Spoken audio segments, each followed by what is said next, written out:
वरिष्ठ है, विशिष्ट है, विकास पुंज निष्ठ है, समग्र सृष्टि पृष्ठ के जगत गुरु वैशिष्ट है। ऐसे हमारे माननीय अध्यक्ष जी, एकता गणेशोत्सव मंडल तथा यहाँ पर उपस्थित महानुभाव, सबको मेरा प्रणाम। मैं स्नेहा विष्णु वैराले गणेश जी के पावन पर्व पर कुछ विचार अभिव्यक्ति हेतु उपस्थित हूँ। मैं सबसे पहले गणेश उत्सव के इस अवसर पर आपको गणेश स्तोत्र का पठन करना चाहती हूँ। श्री गणेशाय नमः। नारद उवाच प्रणम्य शिरसा देवं गौरीपुत्रं विनायकं भक्तावासं स्मरे नित्यम् आयु कामार्थसिद्धये। प्रथमं वक्रतुण्डं च एकदन्तं द्वितीयकं तृतीयं कृष्णपिङ्गाक्ष गजवक्त्रं चतुर्थकं लम्बोदरं पञ्चमं च षष्ठं विकटमेव च सप्तमं विघ्नराजेन्द्रं धूम्रवर्णं तथाष्टकं नवमं भालचन्द्रं च दशमं तु विनायकम् एकादशं गणपतिं द्वादशे तु गजाननं द्वादशैतानि नामानि त्रिसन्ध्यः पठेन् नरः न च विघ्नभयं तस्य सर्वसिद्धिकरो प्रभुः। विद्यार्थी लभते विद्यां धनार्थी लभते धनं पुत्रार्थी लभते पुत्रां मोक्षार्थी लभते गतिं। जपेत् गणपति स्तोत्रं षड्भिर्मासे फलं लभेत् संवत्सरेण सिद्धिं च लभते नात्र संशयः। अष्टभ्यो ब्राह्मणेभ्योश्च लिखित्वा यत् समर्पयेत् तस्य विद्या भवेत् सर्वा गणेशस्य प्रसादतः। इति श्री नारद पुराणे संकटनाशनं श्री गणेश स्तोत्रम संपूर्णम। अब मैं भगवद गीता के 5वें अध्याय के पहले 10 श्लोकों का पठन करना चाहती हूँ। ओम श्री परमात्मने नमः। अथ पंचमोऽध्यायः। अर्जुन उवाच संन्यासं कर्मणां कृष्ण पुनर्योगं च शंससि यच्छ्रेय एतयोरेकं तन्मे ब्रूहि सुनिश्चितम्। श्रीभगवानुवाच संन्यासः कर्मयोगश्च निःश्रेयसकरावुभौ तयोस्तु कर्मसन्न्यासा कर्मयोगो विशिष्यते। ज्ञेयस्य नित्यसन्न्यासी यो न द्वेष्टि न काङ्क्षति निर्द्वन्द्वो हि महाबाहो सुखं बन्धात् प्रमुच्यते।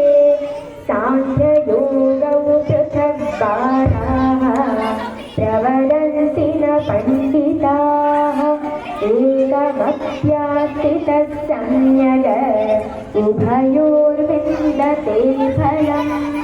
यत् साङ्ख्ये प्राप्यते स्थानं तद्योगैरपि गम्यते। एकं साङ्ख्यं च योगं च यः पश्यति स पश्यति। संन्यासस्तु महाबाहो दुःखमाप्तुमयोगतः। योगयुक्तो मुनिर् ब्रह्म न चिरेणाधिगच्छति। योगयुक्तो विशुद्धात्मा विजितात्मा जितेन्द्रियः। सर्वभूतात्मा भूतात्मा कुर्वन्नपि न लिप्यते। नैव किञ्चित्तरोमीति युक्तो मन्येत तत्त्ववित्। पश्यन् शृण्वन् स्पृशन् जिघ्रन् अश्नन् गच्छन् स्वपञ्चसन् प्रलपन् विसृजन् गृह्णन् उन्निशन् निमिषन्नपि एकं साङ्ख्यं च योगं च वर्तन्त इति धारयन् ब्रह्मण्याधाय कर्माणि सङ्गं त्यक्त्वा करोति यः लिप्यते न स पापेन पद्मपत्रमिवाम्भसा। ॐ तत्सदिति श्रीमद्भगवद्गीतासु उपनिषत्सु ब्रह्मविद्यायां योगशास्त्रे श्रीकृष्णार्जुनसंवादे कर्मसन्न्यासयोगो नाम पंचमोऽध्यायः। श्रीकृष्णार्पणमस्तु। इस अध्याय का नाम है कर्म संन्यास योग। आपको पता है कि कर्म का नियम क्या है? इतना मन में जरूर ठान लीजिए, बिठा लीजिए कि मेरा किया गया अच्छा एक ना एक दिन घूम करके आएगा जरूर। ये न्यूटन का लॉ बाद में है, ये पहले कर्म का लॉ कि every action has equal and opposite reaction. अब अपोजिट रिएक्शन कैसे? तो कर्म का थप्पड़ या कर्म का अपोजिट रिएक्शन इतना भारी और भयंकर होता है कि हमारा जमा हुआ सारा पुण्य कब खत्म हो जाए पता ही नहीं चलता। पुण्य खत्म होने पर समर्थ राजा को भी भीख मांगनी पड़ती है। इसलिए छल कपट करके कभी किसी की आत्मा को दुखी नहीं करना चाहिए और इससे कर्म अच्छे करने चाहिए। इतने अच्छे बनो, इतने अच्छे कर्म करो कि अगर तुमसे कोई गलती भी हो जाए तो लोग तुम पर उंगली ना उठाए, तुम्हारे समय पर उठाए कि इसका समय खराब। वो ऐसा नहीं है। और ये अच्छे कर्म करने के लिए अपने जीवन रूपी रथ का कोई सारथी रखो। सोचो कि हमारा जीवन एक रथ है। हमारे इस जीवन रूपी रथ के भी 4 पहिए होते हैं, धर्म, अर्थ, काम, मोक्ष। अब रथ पर बैठे हम लोग हैं। हम कौन? हम अर्जुन हैं। इस रथ को चलाने के लिए 10 घोड़े हैं। कौन कौन से? तो 5 कर्मेंद्रियां और 5 ज्ञानेंद्रियां। अब हम तो बैठे हैं, रथ भी हमारे पास है, 4 पहिए भी हैं, 10 घोड़े भी हैं। लेकिन 10 घोड़ों को अगर खुला छोड़ दो तो क्या होगा? एक इधर भागे एक उधर भागे, रथ का क्या होगा? टूट जाएगा, छूट जाएगा, बर्बाद हो जाएगा। इसलिए क्या करो? बोले अर्जुन की तरह एक चालक, एक सारथी रख लो। और अर्जुन ने जिन सारथी को बिठाया उन्हें को बिठाया। वो सबसे बढ़िया सारथी है। ठाकुर जी ने महाभारत के युद्ध में सारथी बनकर सबको ये बात बता दी कि हमसे बढ़िया ड्राइवर नहीं मिलेगा। यदि हमें अपने जीवन रूपी गाड़ी को चलाना है तो ठाकुर जी को ही अपने जीवन रूपी रथ का सारथी बना। और अगर भगवान को अपने जीवन रूपी रथ का सारथी बनाना है तो पहले भगवान को मनाओ, भगवान की भक्ति करो। आपको पता है कि भक्ति क्या है? कितनी अजीब बात है ना कि एक अकेली भक्ति कितना कुछ बदल देती है। मैंने कहीं एक बहुत अच्छी लाइन पढ़ी थी कि जब भक्ति हमारे कर्मों, जब भक्ति खाने में मिल जाती है तो खाना प्रसाद बन जाता है। वही भक्ति जब पानी में मिल जाती है तो पानी चरणामृत बन जाता है। भक्ति जब सफर में मिल जाती है तो सफर तीर्थ यात्रा बन जाता है। वही भक्ति जब संगीत में मिल जाती है तो संगीत संकीर्तन बन जाता है। भक्ति जब हमारे घर में मिल जाती है तो घर मंदिर बन जाता है। और सबसे जरूरी, जब भक्ति हमारे कर्मों में मिल जाती है तो कर्म सेवा बन जाती है। इसलिए जीवन में हमेशा भक्ति करिए, भगवान का नाम लीजिए और खुश रहिए। अब आप बहुत बड़े ज्ञानी हैं और आप भक्ति भी कर रहे हैं तो भक्ति हुए ना। लेकिन इसका मतलब ये नहीं है कि भक्त और ज्ञानी एक ही है। भक्त और ज्ञानी में अंतर क्या है? तो भक्त और ज्ञानी में यही अंतर है कि भक्त चाहे अनपढ़ हो, मूर्ख हो, लेकिन हृदय का सच्चा मन का कर्म होता है। लेकिन ज्ञानी रावण जैसा दुष्ट भी हो सकता है। जिसके मन में अधर्म और कपट होता है उसकी अवस्था रावण जैसी होती है, जिसे स्वर्ण लंका के सिंहासन पर बैठकर भी जीवन की अपूर्णता का कांटा चुभ रहा है। और जो भक्त होता है वो कभी लालच नहीं होता। लालच माने जितना मुझे चाहिए उससे ज्यादा, सबका मेरे पास हो, रावण तत्व सबका मैं खींच लूं, सब चीज मेरे पास हो। आपको क्या लगता है कि इतना पैसे वाला बन जाओ, बस फिर लाइफ सेट, फिर सुखी हो। लेकिन उस पर जब आप पहुंच जाते हो तो वहां जाकर के भी आपको कुछ नहीं मिलता है। वहां जाकर भी आप उसी दुख को फील करते हैं। एक दोहा है कि दिन कहे धनवान सुखी, धनवान कहे सुख राजा को भारी। मतलब आदमी अपने से हर ऊपर को देख देख कर ये सोच रहा है कि ये सुखी, नहीं ये सुखी।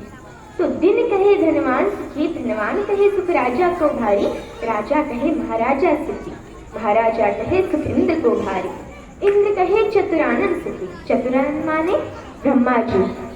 इंद्र कहे चतुरानंद सुखी, चतुरानंद कहे सुख विष्णु को भारी, पर तुलसीदास विचार कहे भजन बिना सब जगत दुखाए।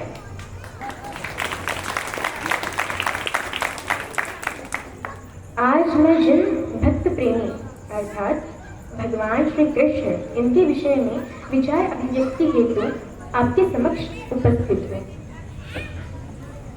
आपको कृष्ण नाम का अर्थ पता है?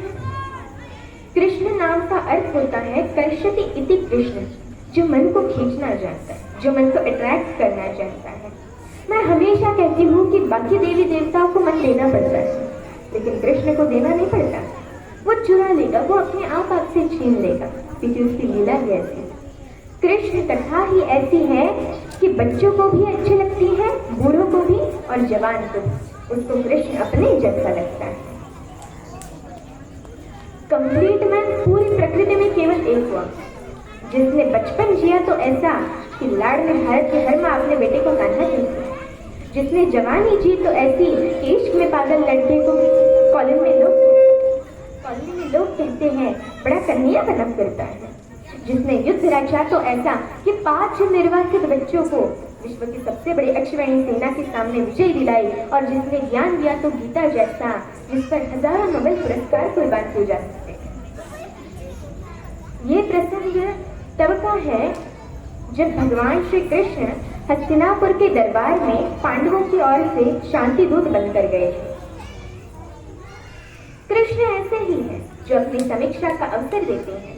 हस्तिनापुर के दरबार में खड़े हुए श्री कृष्ण, जिनकी भगवत्ता के विषय में स्वयं जानते हैं द्रोणाचार्य, स्वयं जानते हैं पितामह भीष्म, स्वयं जानते हैं धृतराष्ट्र, फिर भी वो भ्रम पैदा करते हैं कि मुझसे लड़ा जा सकता है, मुझे बांध सकता है, क्योंकि दुर्योधन को दुर्बुद्धि का संकेत देने की क्रिया भी भगवान की।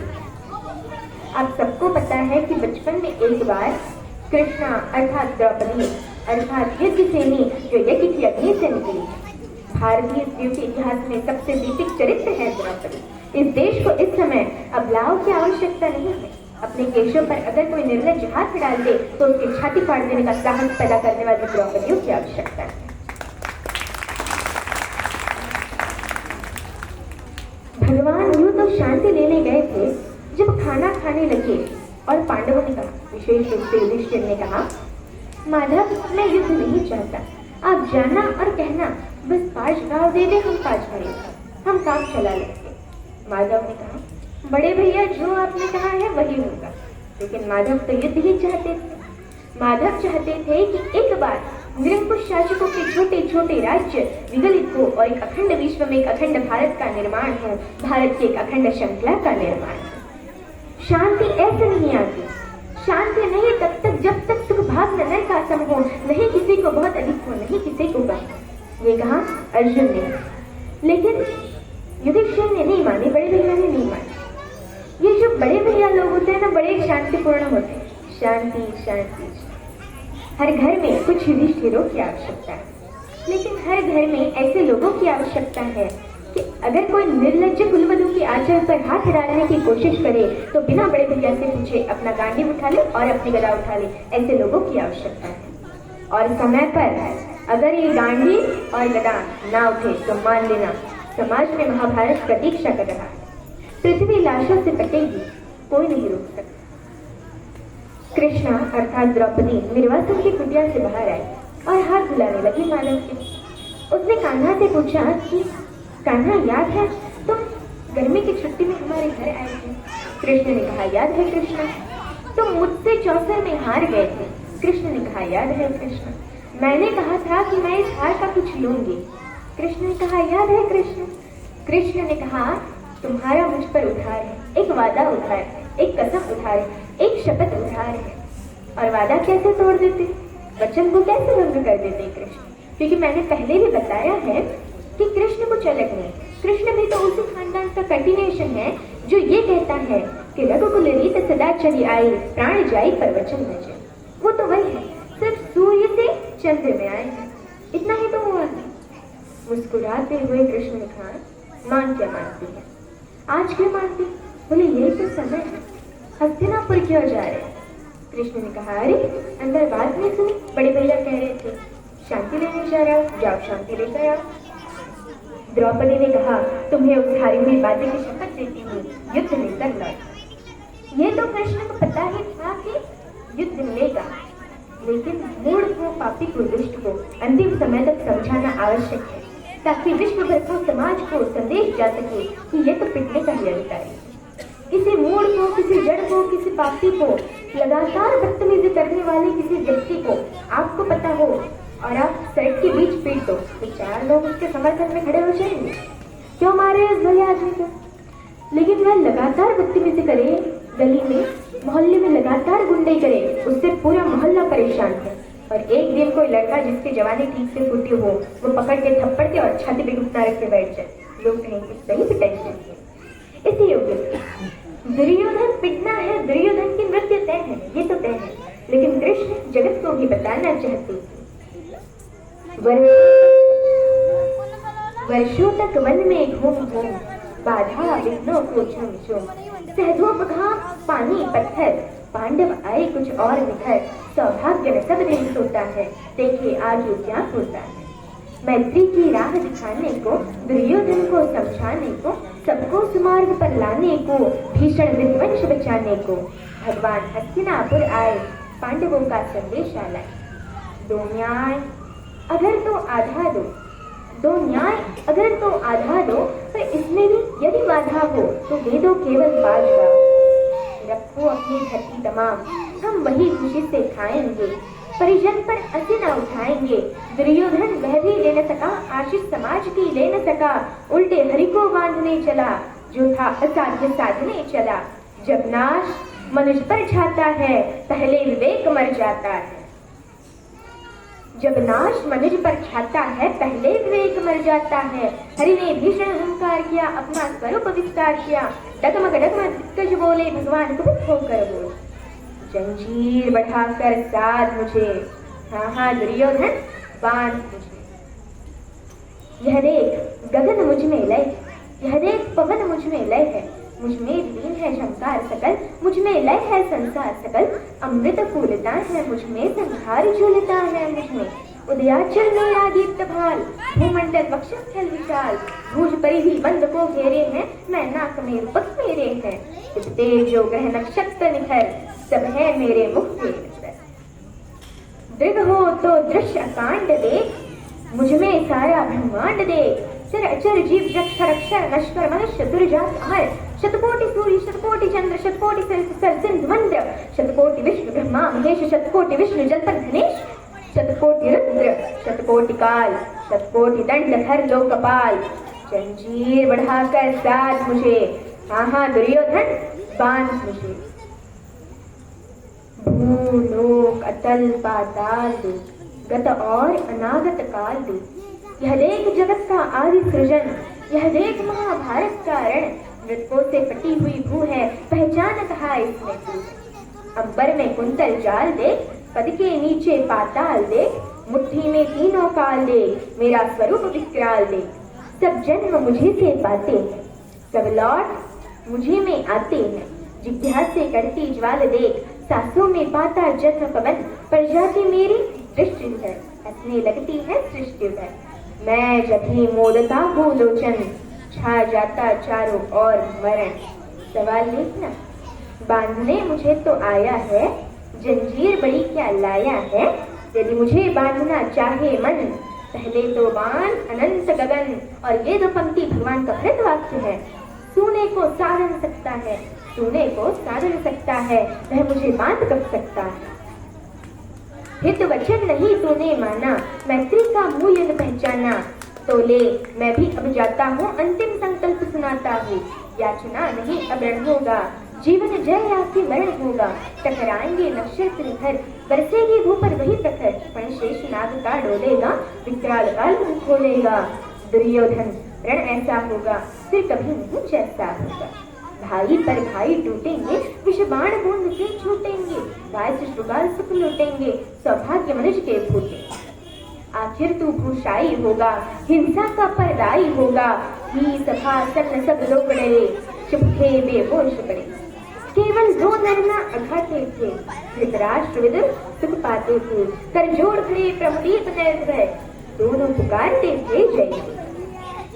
ये जो घोष है, कहाँ बंधा कन्हैया, ये कौन कहता है इतना बड़ा दृश्य दिखाकर, जिसमें पितामह भीष्म जैसा ज्ञानी भी मूर्छित हो गया हो।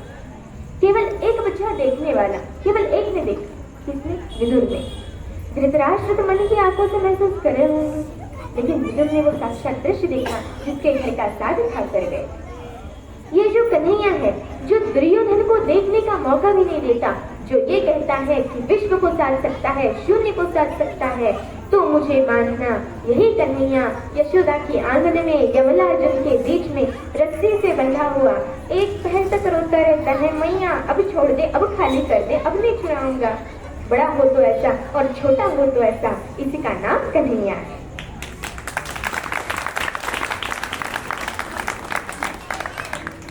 मैं विशेष रूप से एकता गणेश उत्सव मंडल अध्यक्ष जी तथा श्रीपाद देशमुख जी इनकी आभारी हूँ कि इन्होंने मुझे यहाँ पर आमंत्रित किया और इनकी वजह से मुझे ये अवसर प्राप्त हुआ। धन्यवाद।